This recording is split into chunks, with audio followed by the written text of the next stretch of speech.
context, is education still decolonized? Is it still decolonized? And then the question of how do we move out of that? Well, a brief comment would be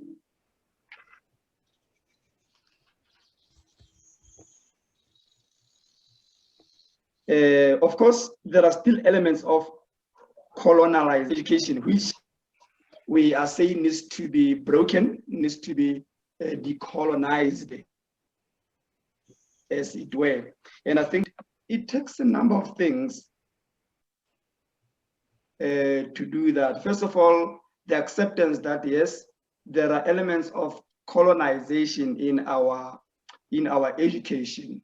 There is little that lends itself to our culture and so on, which in many ways, you find that in our system, a child will go through primary education and even write examination, go through a junior secondary, write an examination, go through a secondary, a secondary education, and that is an examination.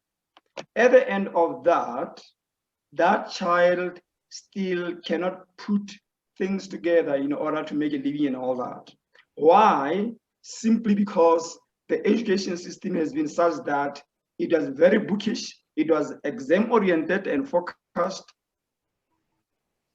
And once a child has gone through that, they are lost. They cannot put things together. And there is a sense in which all the people would say, before this Western education, at the age of 18, 20, a young person, a young man would know what to do in order to bring something home to eat from. So yes, I think I agree with the presenter that there is need to decolonize our education. It is not totally colonized, but it must be an education that is transformative, that is empowering, such that at the end of every level of education, a student must be able to think in such a way that they can make life to a certain extent. But if it remains bookish, exam-oriented, and so on, it is not transformative. It is not transforming lives. It is leaving them as they are there, which is why even today, and I'm saying here, even to the tertiary level, there are many graduates right now as we speak in our country who are going up and down and are seeking employment without which they cannot make life. And who do we blame for that? The system of education, the system that was ever brought in by the colonizers. So yes, let cultures come in, let tradition, let reawakening come in order to help that child. So I think that we may take on that one. Thank you, Dade, for that input. I'm going to ask that we limit our comments to a maximum of 3 minutes. Or less. Yes. Or less. Or less. Thank you. And that's very generous. Major Nefa, so the two perspectives in that day Molapo is not online, but we can always include it later. You have another question or a follow-up? No, thank you very much for the input. We can proceed to decolonizing power, the decolonization of power. What is your submission there? What can you say? What do you think? What direction can the power structure take at this age? Or in this age? generally, is it a general, you want to say general? Generally, can make an example. Let's say here in Lesotho, we have a democratic system of doing things, but does it work for us? Because we see that we have so many coalition governments now. This every time they topple one another. So what can be done to make our political system stable? All right. Trish, may I ask that when you respond, you give an African and South African perspective, and that day, Dr. Joseph Mranamil, you also do the same. You give an African perspective and a Lesotho perspective, so that it's local and regional. Okay. I'll jump in and just say that generally the Academy avoids political discussions, not because we don't believe that politics is an important part of life, but just generally because we avoid them. However, in terms of power, I think both in terms of the African perspective and a South African perspective, the power structures, I'm a firm believer in democracy, Jennifer. I'm a firm believer that there should be democratic dialogue. There should be democratic power sharing. So I hear what you're saying, and I wonder if the traditional perhaps the tradition of having someone tell you what to do and think. I come from a tradition that is not acceptable to. So from my perspective, in terms of how do we broaden and decolonize power, is that people need to become self-empowered. People need to be transformed and to understand that the power is in their hands, and they need to be able to understand that that power needs to be shared equally, that everybody, whether you agree with them or not, has a right to express an opinion and has a right to share. And how this makes for clean politics, I don't know, but it's because it certainly makes for messy politics in general. But I do believe that it is important to be self-empowered in this instance, and I think I've gone over my 3 minutes, so I yield the floor to someone who will have a better understanding. Thank you, Trish. Reverend Mramel. Thank you, that moderator. I see once again, the assumption is that the powers that are there still work under the influence of colonization. So that's the assumption, hence decolonization.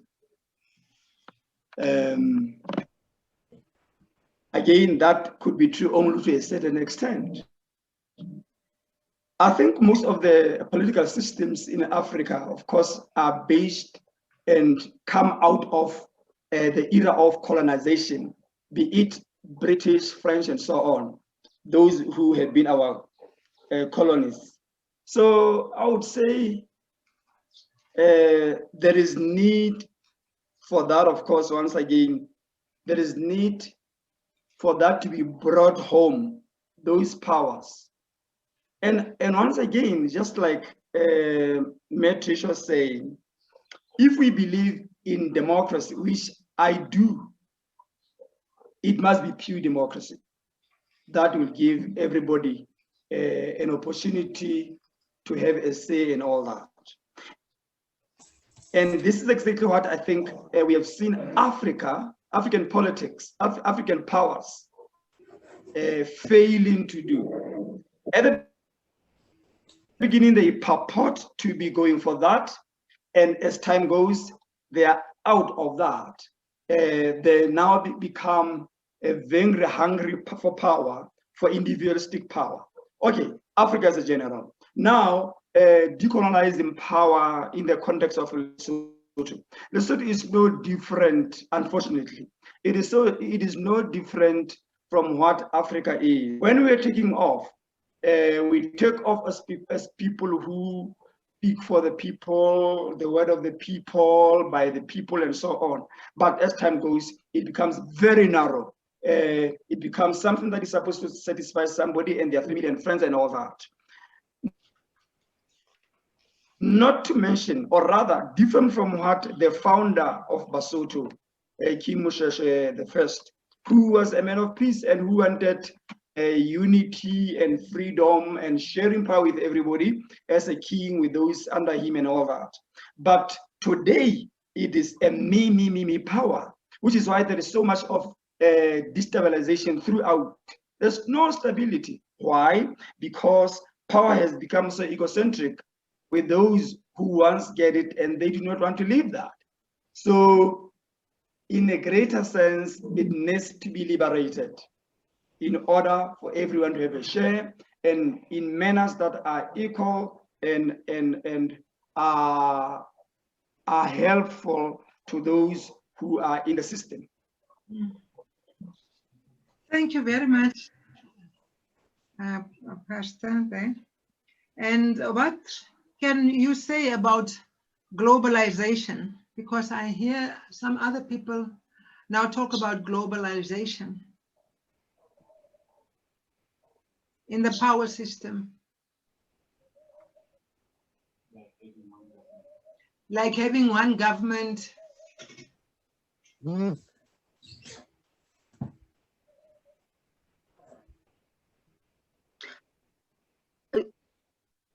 Sorry, Jennifer, are you back for a general comment from each of us again? Is that your? I would love that if you're willing to partake. I would love that. Okay. My comment on globalization is I understand the whole fear of a new world order where everything is sublimated under one control system. I don't ever see that happening. I do think that global sharing, global participation has led to greater advantages. I do think that if we share globally, we have a better chance of dealing with aspects like the coronavirus, where we all learn from each other, where we can all share information. I don't believe in this, we all lock ourselves off behind our own little walls and our own little country walls, and we don't actually, we don't share. I fail to see that the fears of a general one system world order is ever really going to materialize. It's been around throughout the centuries in many forms. It's usually based in prejudice and fear. But I firmly believe that in sharing knowledge is power. And by understanding together and learning together, we grow as both countries and both as societies and as individuals. Thank you. Again, let me chip in before the Reverend Doctor responds. I think for purposes of this being an academic conversation, we need to just streamline the definition of globalization we're looking for, because it can come in different forms. You know, are we addressing the question of globalization of power, globalization of technology, globalization of power. Of power. Fantastic. Yes. Continue, Reverend.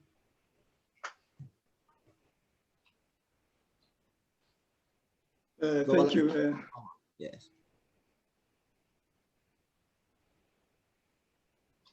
Continue, Nari. Thank you, Marcos. Already, individual countries, I hope you can hear me. Already, individual countries are having a problem when it comes to power management. Individual countries, not to mention sub-regions now, such as SADC, such as Africa Union and all that. We already have a huge problem because of human thirst for power and for fame and all that.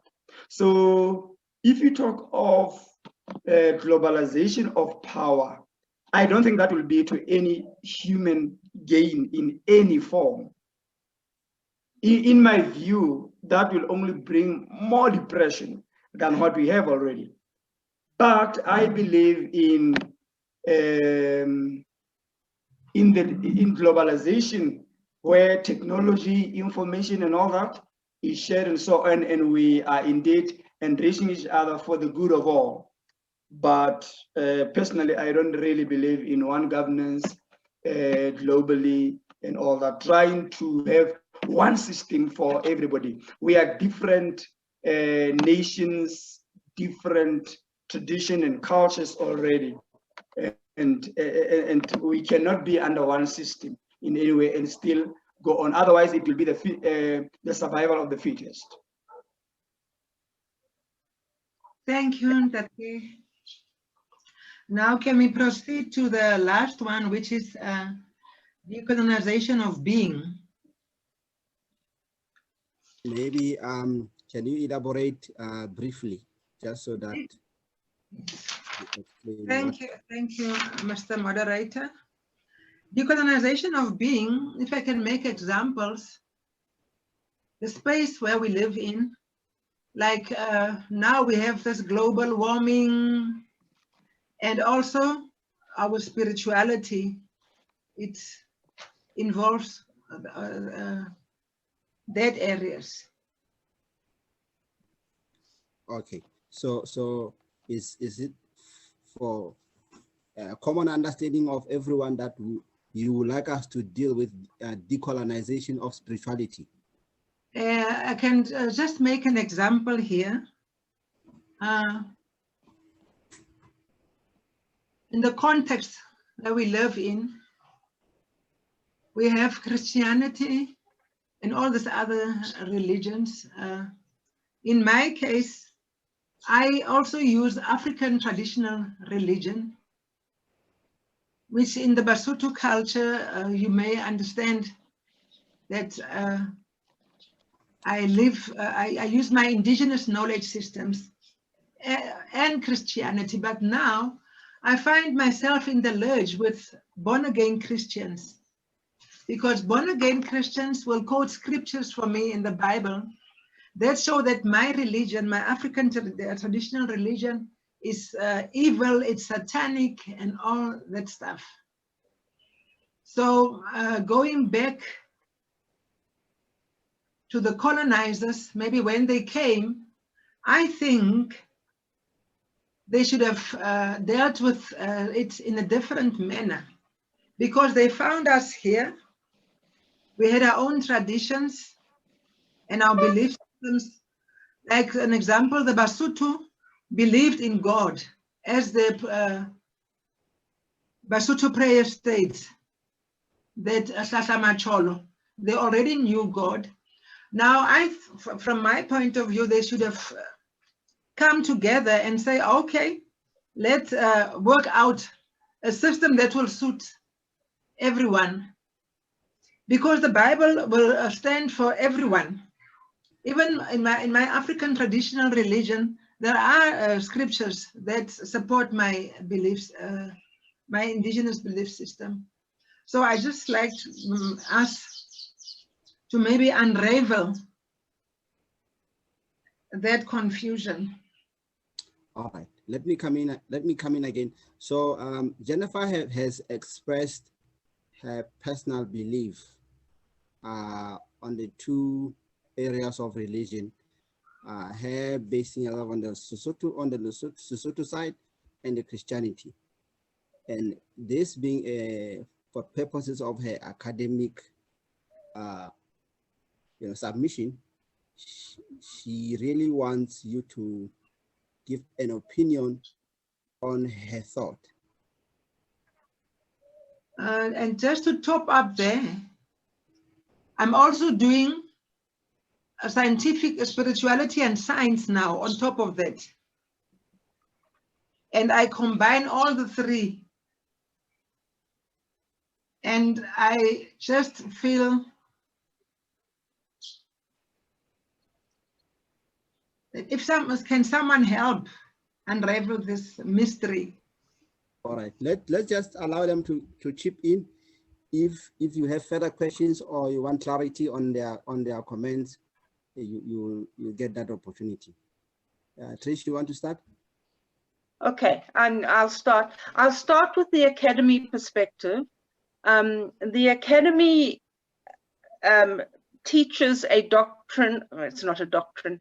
The academy belief system is an all-encompassing belief system. We believe that there has to be an understanding of all different aspects of faith and wisdom traditions. And I include all indigenous and traditional belief structures as wisdom traditions, because they have grown up with a deep sense of spirituality and a deep sense of wisdom. So we believe that all of that has a place in the divine plan as it unfolds on this planet. We also believe that all spirituality, I try to avoid the use of the word religion because that is so limiting. There are so many religions, but we believe that spirituality has to have a basis in science. In other words, science, there is a science that governs the workings of this world, this planet, and that this science can be used for the good of all on this planet. And it must be used for the good of all on this planet, but it cannot be used for good entirely unless it has an understanding of a spiritual component. We've seen the terrible results of science, as in the atomic bombs and things like that, where there has been no spiritual component. So the academy's belief structure is that there is a divine presence, a divine hierarchy that is here to guide us, that hierarchy encompasses all traditions, all belief systems, and that ultimately it also is based on a scientific basis, and that science is actually a science that envelops the aspect of consciousness.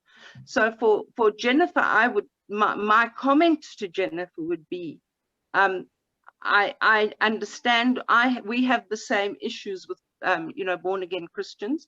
We do have that thrown at us. I understand how difficult that can be because they do quote scripture at you, but the scriptures are all encompassing. They are all loving. We have a loving God, a loving Father, a loving Mother, a loving Christ who envelops all belief structures, all systems. And that's my limited take on the matter. I'm sure the Reverend can give us a much better explanation. All right. We have lost the referent at such a crucial moment. Oh, no. But he had almost 3/3 of your comment. I'm sure.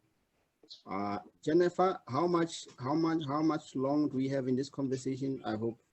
No, I don't think we still have, because this was the last item. Oh, fantastic. This was the last item. Maybe you can tell us what you think. I had conveniently found the role of a moderator.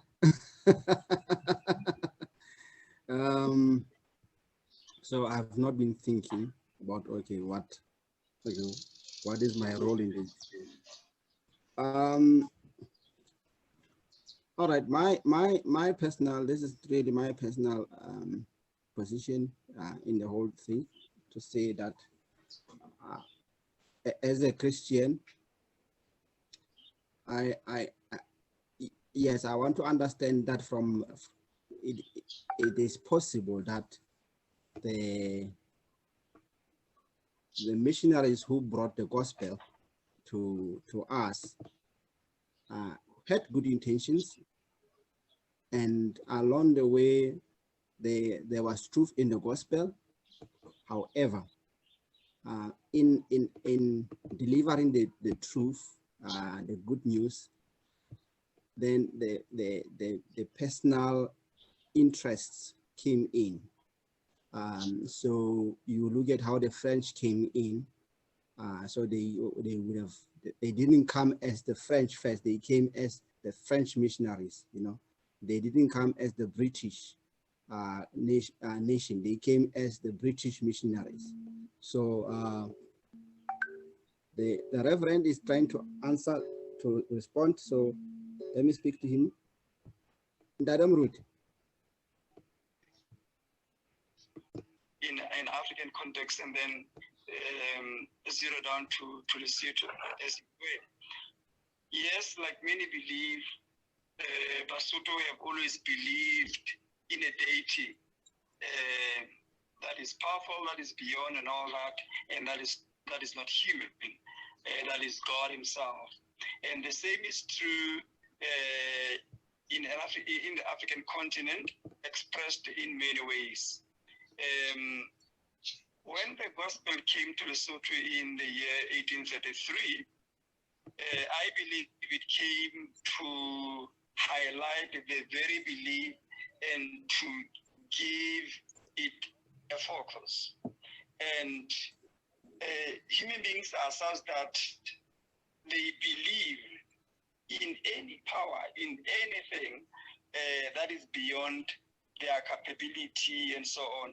Hence, they believe in quite a number of things and so on. But Christianity came to point Africans, to point Basotho to a deity, to a God that is a creator and so on.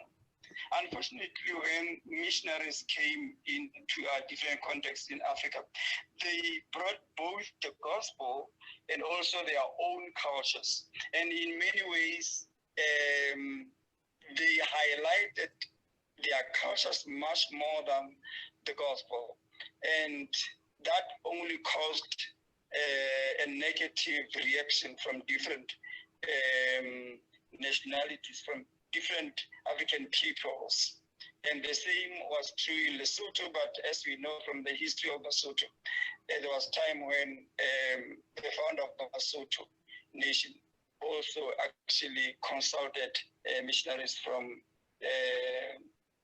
France. So decolonization of spirituality, I think, for me, would mean remaining Basotho, in the Basotho culture, but focusing on the true God, the creator of heaven and earth and so on, and who expressed himself in the death of the Lord Jesus Christ.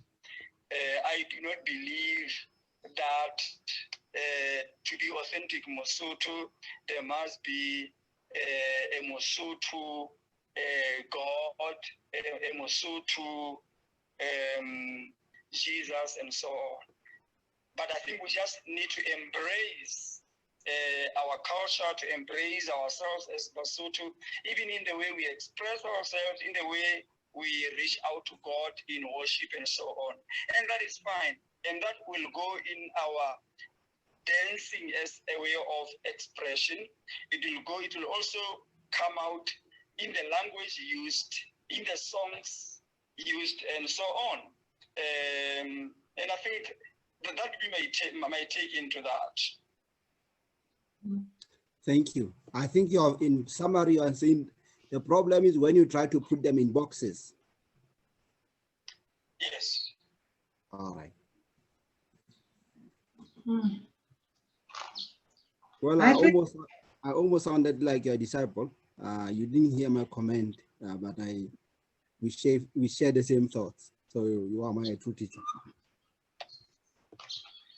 Thank you very much. I think I'm going to conclude now just by highlighting the principles of decoloniality again, that decolonization or decoloniality is about change or transformation in our personal formation and growth and in our communities. And I think we did touch it because we talked about transformation and all that. And now the other one is about creativity. Creativity may take many forms. Creativity may take the form of art and literature. It may also take the form of political action, e.g. standing as a candidate for elections to make an impact on people's lives, or a community-based project like farmers, cooperatives, to alleviate poverty, and many other projects to be self-sufficient and not wait to be spoon-fed through some other forms of aid, rather to be taught how to fish rather than, handouts. Now, I like this creativity, and someone also talked about it, that our students need to be given skills so that when they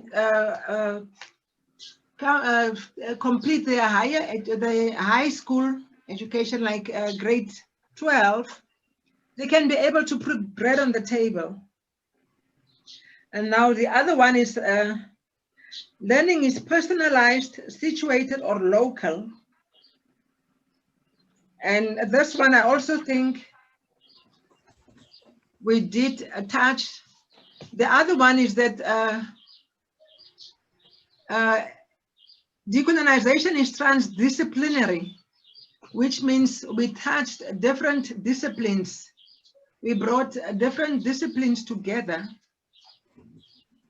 It was politics, education, and spirituality. So we've done well. And the last one, I think, is to transcend disciplinary boundaries.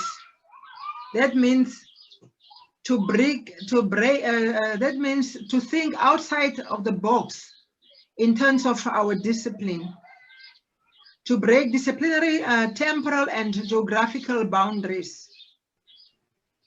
So it's been a challenge and a great experience to do the course from a decolonial perspective, because we have to break all the disciplinary boundaries. I want to thank everyone for your participation. It has taken so long, but I want to thank everyone from the depth of my heart. Mr. Matusa, I don't know how to thank you, but your job is not yet finished. Trish, thank you so much for your input. The other people couldn't connect due to, it must be also economic constraints. And I want to thank my pastor, my Reverend Joseph Morena Mili, for the hard work and the input. I don't know how to thank you. I'm thanking you from the depth of my heart that day. May God bless all of you. Ke a leboha. Welcome, welcome. Thank you, Jennifer, and God bless you. And God bless all of you. Thank you, thank you. Thank you, Trish. Be blessed. And everyone You too. else. Well, thank you also, Jennifer, for challenging us to think rather than just to flow with the current. So I think it was a very intriguing and involving discussion, and I'm sure we learned from one another as we were listening to one another. I agree, and I want to thank Jennifer for the challenge. I agree. It was a challenge, and it's given me a lot to think about. So thank you. Yeah. Thank you, Mr. The moderator. Thank you so much, all Yes. of you. Thank you, Mr. Moderator.